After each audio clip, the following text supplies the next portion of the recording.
ওয়ালাইকুম আসসালাম। কোথায় কোথায় রাজা বাবু? চুপ করে আছেন কেন চৌধুরী সাহেব? বলুন আমার হবু জামাই কোথায়? দেখতে কোনো সুপারস্টার হিরোর মতো নাকি কমেডিয়ানের মতো? ভাইয়া, উনি কি যাত্রা দলের বিবেক না গায়েন? নো, উনি তোমার মেজ ফুপা। এই ফ্যামিলির জন্য নিজের জীবন উৎসর্গ করে দিতেও দ্বিধাবোধ করেন না, তাই চোখ দুটোকে চিরদিনের জন্য হারিয়েছে। কি হলো, আমার জামাই বাবাজি কোথায়? আরে এই তো আঙ্কেল, এই যে এখানে, এই যে। 25 বছর পর তুমি আসবে জেনে আমার মেয়ে জন্ম নেওয়ার পরই ওকে তোমার বউ করব বলে আমি সিদ্ধান্ত দিয়ে রেখেছিলাম, আর তাই তোমার সাথে দেখা করানোর জন্য ওকে নিয়ে এসেছি। মা সুইটি, এদিকে আয় তো মা। নো ড্যাড, আমার লজ্জা লাগছে। ও লজ্জা পেলে মুখ খুলে কিছু বলতে পারে না, তাই যা বলার তোমাকেই বলতে হবে।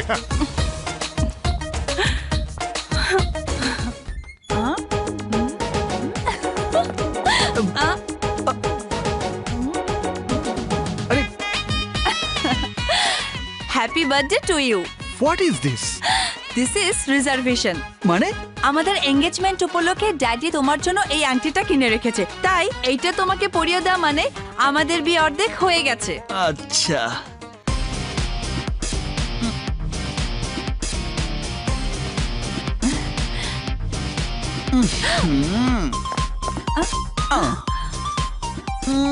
আরে আরে, এ কি করছো? 1/2% বিয়ে যখন হয়েই গেছে তখন তুমি আমার হাফ বউ, তাই হাফ আদরটা তোমাকে দিতে চাই। বিয়ের আগে এসব নয়। ঠিক আছে, তাহলে জড়িয়ে ধরি।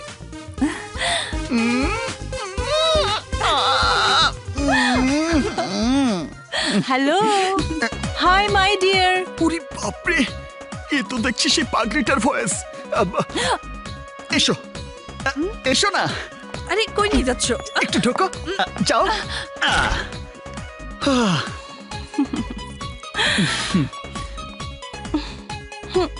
তোমার কথা ভাবতে ভাবতে আমার না ঘুম আসছে না। আমার মনে হলো আমার মতো তোমারও একই অবস্থা, আর তাই লজ্জা শরমের মাথাকে তোমার কাছে ছুটে এলাম। ও ওরে বাবা, এরি মা।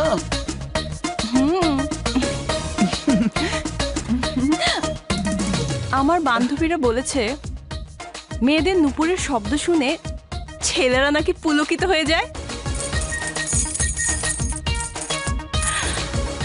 আমার নুপুরের সাউন্ড কি পুলকিত হওয়ার মতো?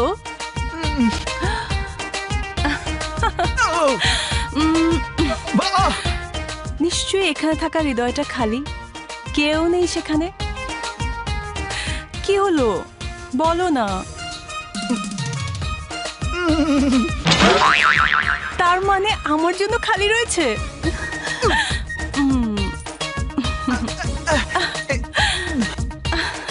What is this? This is booking. Booking মানে? আমার ড্যাডি তোমার জন্য লকেটটি কিনে রেখেছিল। আমি তোমার বার্থডেতে উইশ করার জন্য আগে ভাগেই সারপ্রাইজ দিলাম। পছন্দ হয়েছে তোমার? এই লকেট তোমাকে পরিয়ে দেওয়া মানে আমাদের অর্ধেক বিয়ে হয়ে যাওয়া। 1/2% বিয়ে যখন হয়ে গেছে তখন তুমি আমার 1/2% হাজবেন্ড, তাই তোমাকে হাফ আদরটাও দিতে চাই।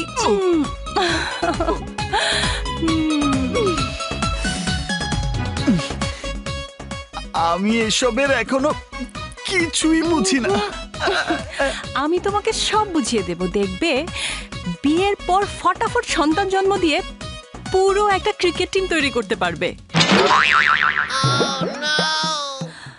ক্রিকেট টিম বানাচ্ছি।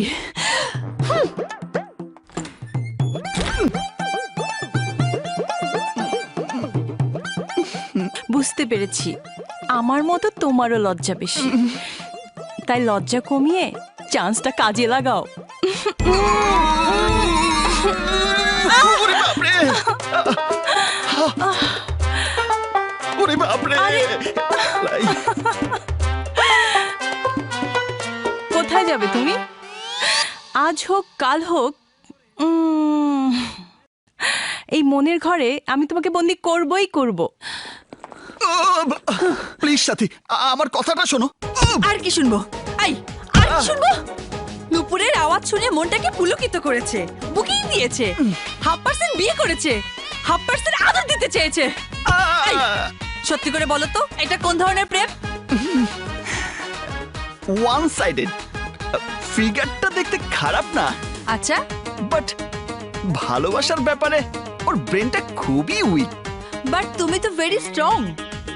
আমি না, আমি রাজা বাবুর এই ফটাফট ক্রিকেট টিম তৈরি করার পাওয়ারটা আর কতজনকে দেখাবে? এরপর তোমাকে ওর সাথে দেখলে একেবারে খুন করে ফেলবো। আবার বলে ফিগারটা খারাপ না।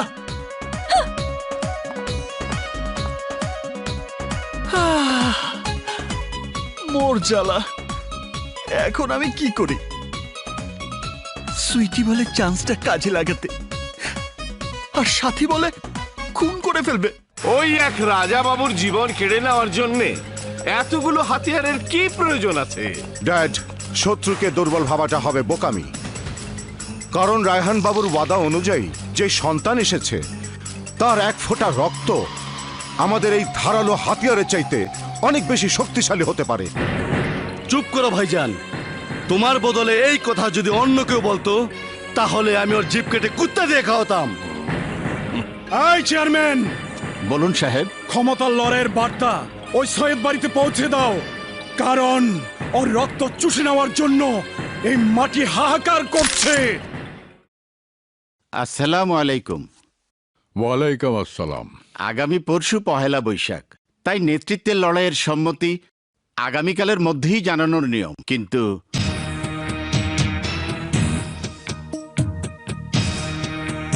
রাজা বাবু,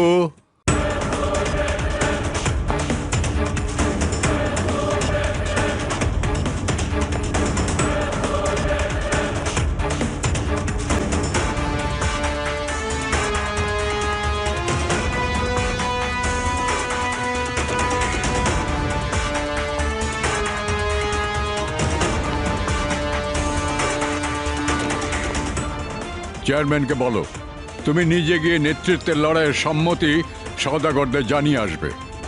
চেয়ারম্যান সাহেব, আমি নিজে গিয়ে লড়াইয়ের সম্মতির কথা সওদাগরদের জানিয়ে আসবো।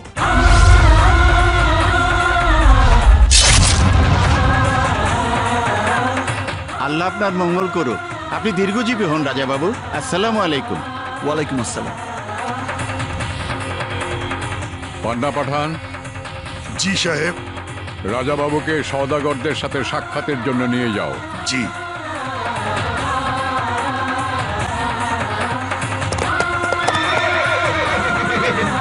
আরে, জিপ থাকতে আবার টমটম কেন? তোমাকে টমটমে করেই যেতে হবে, কারণ এটাই সৈয়দ বাড়ির রীতি।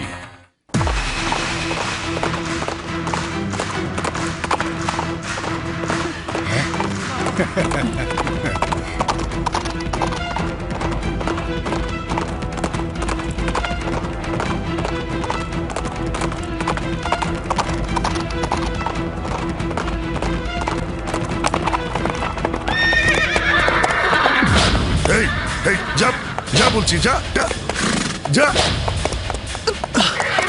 আরে কি হলো, যাচ্ছে না কেন? এই শত্রুদের সীমানায় যেতে চাচ্ছে না ছোট সাহেব।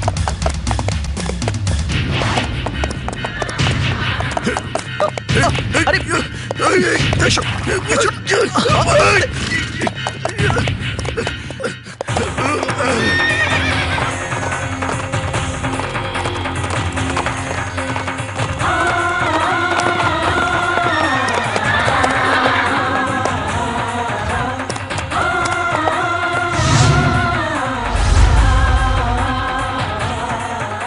ওকে, সৈয়দ বাড়ির একমাত্র উত্তরাধিকারী রায়হান বাবুর সন্তান রাজা বাবু। ডান পা তুলে জোরে রানে থাপ্পড় দিন রাজা বাবু। কেন? শত্রুদের সাথে লড়াইয়ের সম্মতি দেওয়ার এটাই আমাদের ঐতিহ্য।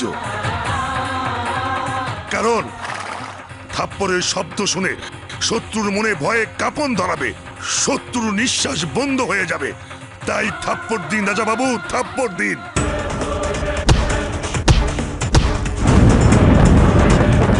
এটা হচ্ছে আপনাদের সাথে রাজাবাবুর লড়াইয়ের সম্মতি। এবার চলুন রাজাবাবু।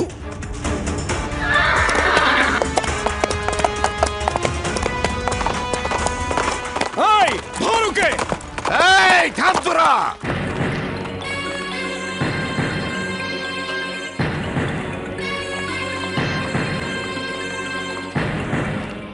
আগামীকাল যখন ওর সাথে আমাদের ক্ষমতার লড়াই, তখন এই প্রদীপ দাবানল হয়ে জ্বলে ওঠার আগেই নিভিয়ে দিতে হবে।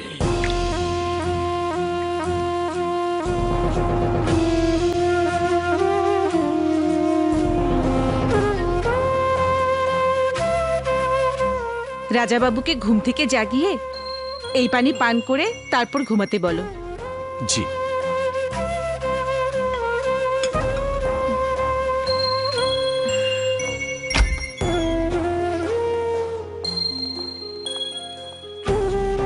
Rajababu, Rajababu,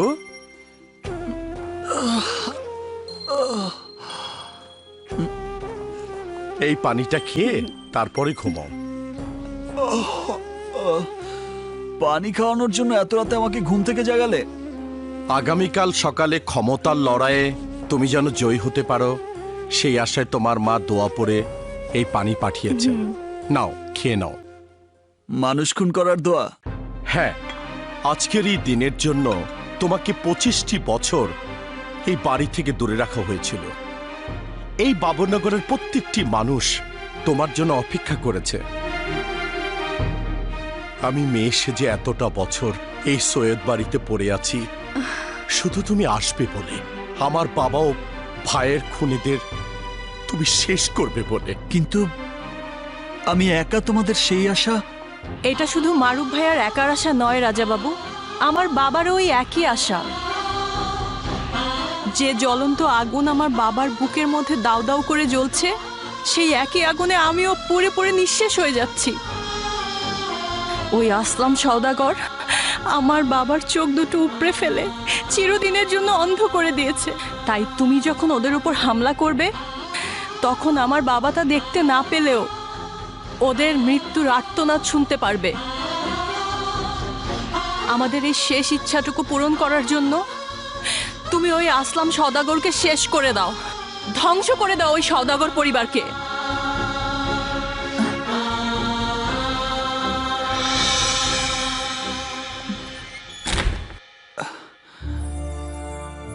just a minute.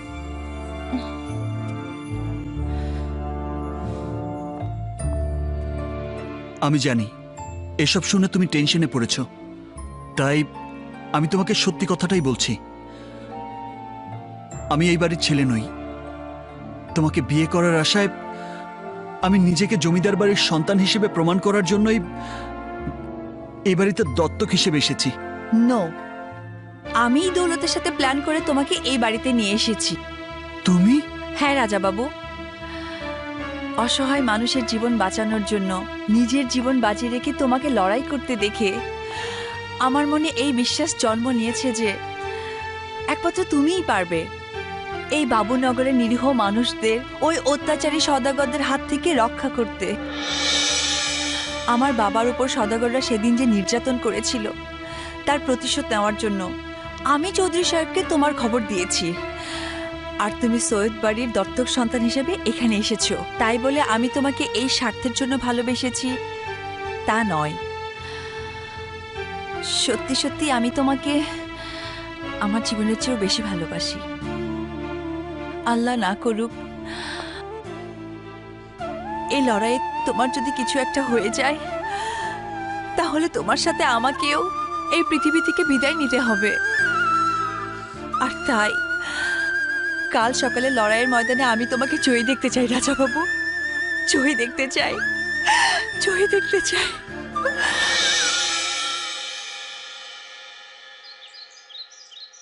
সাথে সুইটি আর রাজীব চৌধুরী সবাই স্বার্থপর। চৌধুরী যেমন সওদাগর পরিবারের সাথে পূর্ব শত্রুতার প্রতিশোধ নেয়ার জন্য আমাকে সৈয়দ বাড়ির সন্তান হিসেবে দত্তক নিয়েছে, তেমনি সুইটি তার বাবাকে অন্ধ করে দেওয়ার প্রতিশোধ নেয়ার স্বার্থে আমাকে ভালোবেসেছে। আর সাথী তার বাবার অপমানের প্রতিশোধ নেয়ার জন্য আমাকে মন প্রাণ উজাড় করে ভালোবেসেছে। আমি কারো প্রতিশোধের হাতিয়ার হতে চাই না। কিন্তু এই কথা তো সত্য, সৈয়দ বাড়ির সবাই তরে নিয়ে অনেক স্বপ্ন দেখছে। স্বপ্ন তো আমিও দেখেছি, কিন্তু তাই বলে খুন খারাপি? 25 বছর সৈয়দ বাড়িতে কোনো ছেলে সন্তান না থাকায় খুন খারাপি হয়নি। আর তাই আমি চলে গেলে কোনো খুন খারাপেরও দরকার হবে না। তার মানে তুই চিরদিনের জন্য সৈয়দ বাড়ি ছেড়ে চলে যেতেছস? আরে না, আজকের দিনে মারামারি হবে, তাই শুধু এই একটা দিন আমরা অন্য কোথাও কাটাবো, তারপর আবার ব্যাক টু দ্য প্যাভিলিয়ন, মানে সৈয়দ বাড়িতেই ফিরে আসবো। আমি জানি ফিরে আসার পর সৈয়দ বাড়ির সবাই আমাকে ভীতু কাপুরুষ বলে অপমান করবে, তাতে আমার কোনো দুঃখ থাকবে না, কারণ অন্তত এই একটা দিন সওদাগর পরিবারের কাছে পরাজিত পরিবার হিসেবে সৈয়দ বাড়ির সবাই ভালো থাকবে, আর তাতেই আমি খুশি। এখন চলো। আকাশ, আরে এইদিকে। বাতাস।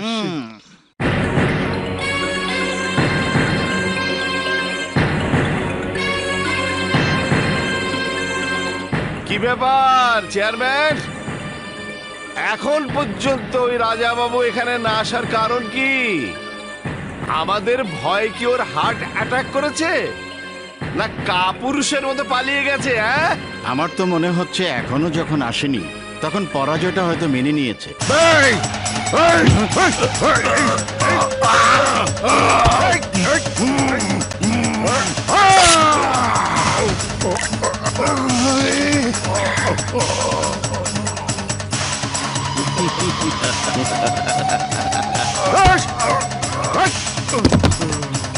ড্যাড, যেদিনও আমাদের বাড়িতে এসে রানে থাপ্পড় মেরেছিল, সেদিনই মনে মনে ঠিক করেছি আমাদের হাতে ওর মৃত্যু হবে। তাই যাও ভাইজান, ওকে ধরে নিয়ে এসো। এই চল সবাই। দাঁড়া আকরাম, দাঁড়া। ওকে ওই বাড়িতে কিছুই করবি না, এখানে ধরে এনে আমার চোখের সামনে টুকরো টুকরো করে কেটে কুকুর দিয়ে খাওয়াবি।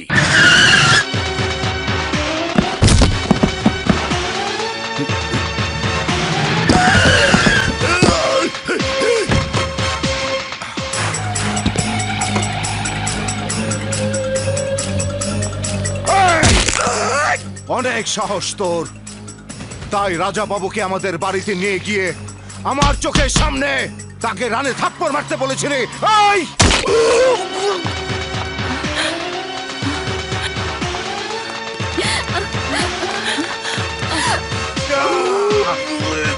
কে কে এইভাবে চিৎকার করছে? এই টমটমালাকে ওর টমটমের ঘোড়ার সাথে বেঁধে ছেড়ে দে।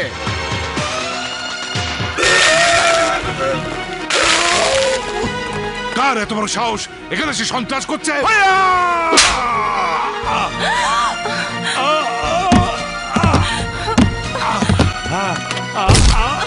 বাবা, বাবা, এটা কিন্তু খুব বেশি বাড়াবাড়ি হচ্ছে। এই, তুই সেদিন বলেছিলি তোর ছেলে মরে গেছে, তাতে কি? এই বাড়ির ছেলে আসবে, কিন্তু কোথায় সে? আমাদের ভয় কি সামনে আসতে সাহস পাচ্ছে না? ডেকে নিয়ে আয়। বাঘ যখন শিকার ধরার নিশানা করে তখন জঙ্গলে সে নিশ্চুপ হয়ে যায়, তার মানে এই নয় যে সেই ভয়ে চুপ মেরে গেছে। একটু অপেক্ষা কর, রাজা বাবু আসবে। এই, তাহলে আসতে বল। এই,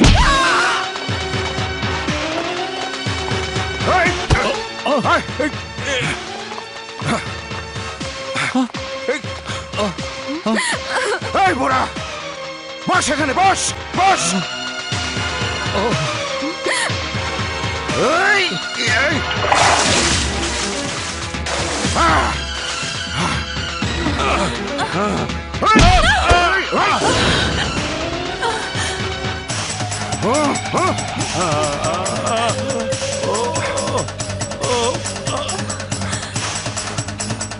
বস বস।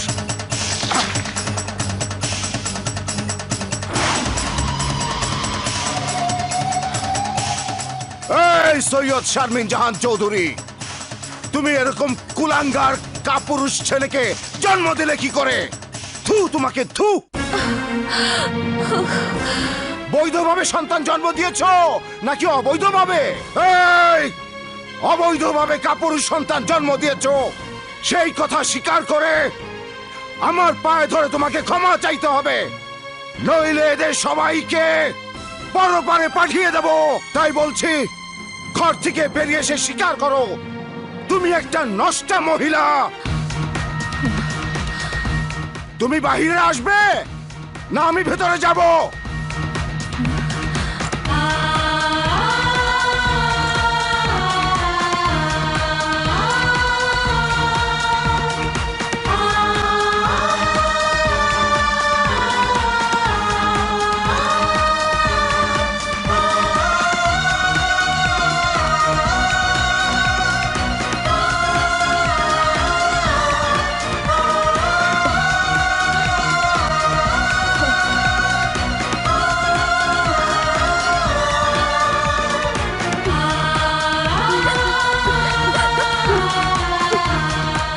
ওখানে দাঁড়িয়ে আছিস কেন? আমার সামনে এসে আমার পা ধরে ক্ষমা চা, নইলে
ভাইয়া, রাজা বাবু, ভাইয়া।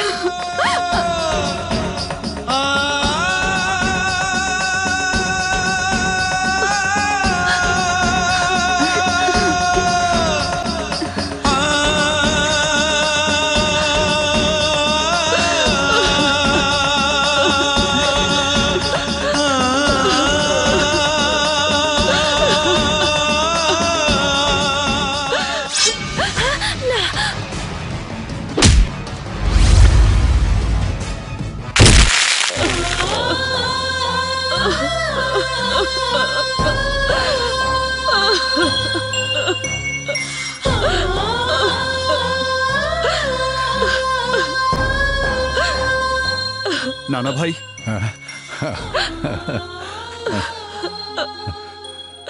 সবাইকে নিয়ে ভেতরে যান। আচ্ছা আচ্ছা, যাও। চলো।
সাবধান, এই হাত শুধু এক পরিবারের প্রয়োজনে ওদের উপর ব্যবহার করেছি, আর এখন বাবুনগরের হাজারো পরিবারের প্রয়োজনে ব্যবহার করলে পরিণাম কি হতে পারে বুঝে নে। এই, তুই আমাকে স্বীকার করবি? তুই? ফুহ! আরে কুকুর কখনো বাঘ শিকার করতে পারে না। এই পৃথিবীতে কে কখন জন্ম নেবে আর কে কখন মারা যাবে তার প্রতিটি হিসাব ওই উপরওয়ালার হাতে, তোর মতো শয়তানের হাতে না। এই বাবুনগরের ইতিহাসের পাতা উল্টে দেখ। এই এলাকার মা বাপ আমি, এই আসলাম সওদাগর। মা বাপ ঠিকই, তবে অবৈধ সন্তানের। শোন, ইতিহাস সৃষ্টিকারী কখনো জানান দিয়ে কিছু করে না, বুকের সাহস থেকে তার জন্ম নেয়। আমার মতো আসবে, দাঁড়াবে, শুরু করবে, তারপর ইতিহাস রচনা করে ফিরে যাবে। মনে রাখিস, আমার এই হাত আজ শুধু রক্ষা করার জন্য উঠেছে। যদি ধ্বংস করার জন্য ওঠে তাহলে তুই সহ তোর ছেলেরা, এমনকি তোর পুরো বংশকে আমি নির্বংশ করে দেব। এতদিন তোদের ভয়ে বাবুনগরে কোনো ছেলে সন্তান জন্ম নেয়নি, আর এখন থেকে তোদের বংশে কোনো ছেলে সন্তান জন্ম দিতে চাইলে আমার ভয়ে তোদের বুক থরথর করে কেঁপে উঠবে। আমার মা বাবার কসম খেয়ে বলছি, আজ থেকে আমার পরিবার সহ এই বাবুনগরের আমিই রক্ষক। আজকের পর থেকে এই বাবুনগরে আর কোনো লাশ পড়বে না, আর এটাই রাজা বাবুর হুকুম।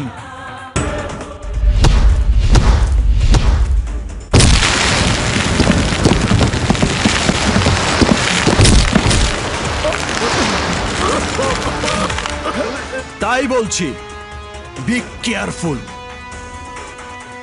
No commitment, no appointment, only punishment.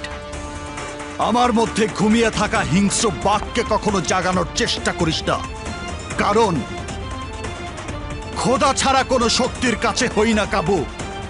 তাই আমি রাজা বাবু।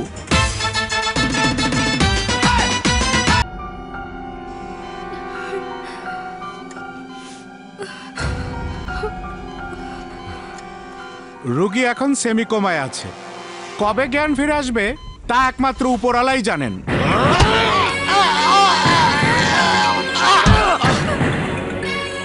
আমার বোঝা হয়ে গেছে, আরমান সওদাগর ওরফে ডায়মন্ড ছাড়া আমার কোনো গতি নেই। আজিম, ডায়মন্ডকে অতি জরুরি দেশে আসতে বল।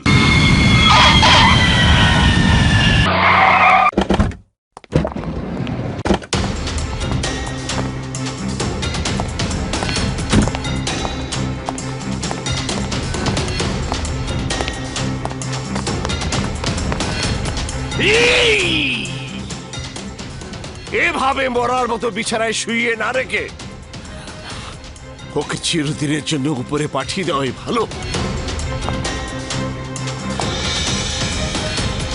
কারেক্ট। ওই রাজাবাবু লড়াইয়ের মঞ্চে লড়াই করতে আসেনি, কোনো অস্ত্র হাতে তুলে নেয়। তারপরও সে আমার ভাইকে চিরদিনের জন্য পঙ্গু করে বিছানায় শুয়ে দিয়ে সবার কাছে হিরো হয়েছে। বাবুনগরের সবাই ওর নামে জয়ধ্বনি করেছে। ওর স্থান জমিদারের আসন, আর আমার বড় ভাই শুয়ে আছে এখানে। তাহলে ওকে কবরে শুয়ে থাকার ব্যবস্থা কর।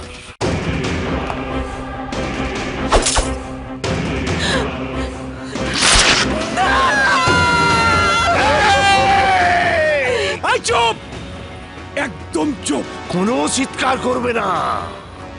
এটা সওদাগর পরিবার, কোনো বস্তি নয়। ওর দাফন কাফন চল্লিশা কোনো কিছুই হবে না।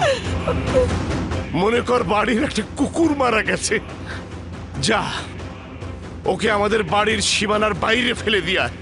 রাজাবাবু যাদের সামনে আমার ভাইয়ের জীবন কেড়ে নিয়েছে, আমাদেরকে অপমান করেছে, ঠিক সে এলাকাবাসীর চোখের সামনে আমি ওর জান কেড়ে নিয়ে প্রমাণ করব। This is a diamond, dangerous করাপ। যাকে ধরে সে হয়ে যায় বারবার।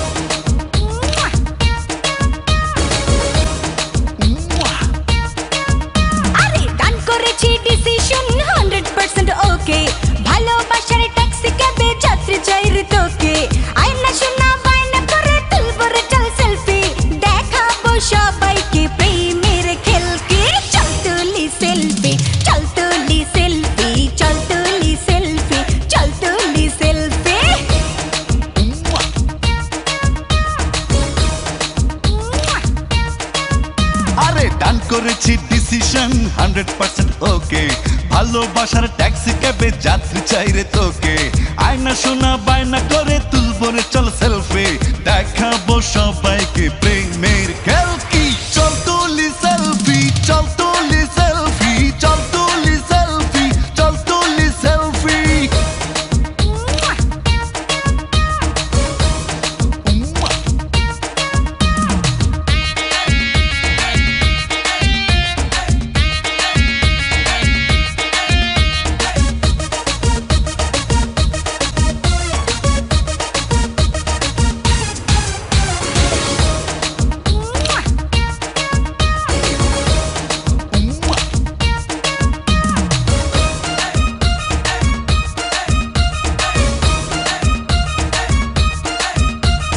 ফার্স্ট লোকে এই বুকে জমাইলি পেয়ার থাকলে রাজি ডাকবো কাজে ঠেকাবে কে আর আরে ফার্স্ট লুকে এই বুকে জমাইলি পেয়ার থাকলে রাজি ডাকবো কাজী ঠেকাবে কে আর ভাববো না তো কোনো কিছু কি হবে আর পরে আদর সোহাগ করবো তোরে রাখবো আপন করে দেখাবো ফেসবুকে দুজন ভেলকে চল তুলি সেলফি চল তুলি সেলফি চল তুলি সেলফি চল তুলি সেলফি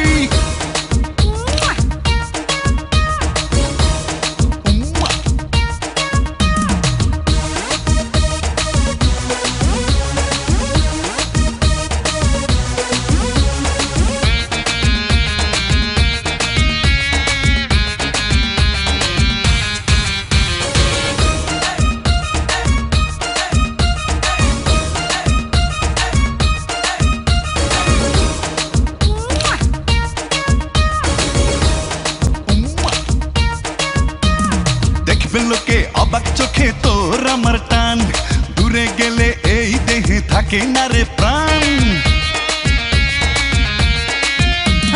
দেখবে লোকে অবাক চোখে তোর আমার টান দূরে গেলে এই দেহে থাকে না রে প্রাণ ও কত ভালোবাসি তোরে বলবো জানে জানে প্রেমের এমন উদাহরণ থাকবে সবার মনে ও সোনা আর কি তুই চাস প্লিজ টেল মি চল তুলি সেলফি চল তুলি সেলফি চল তুলি সেলফি চল তুলি সেলফি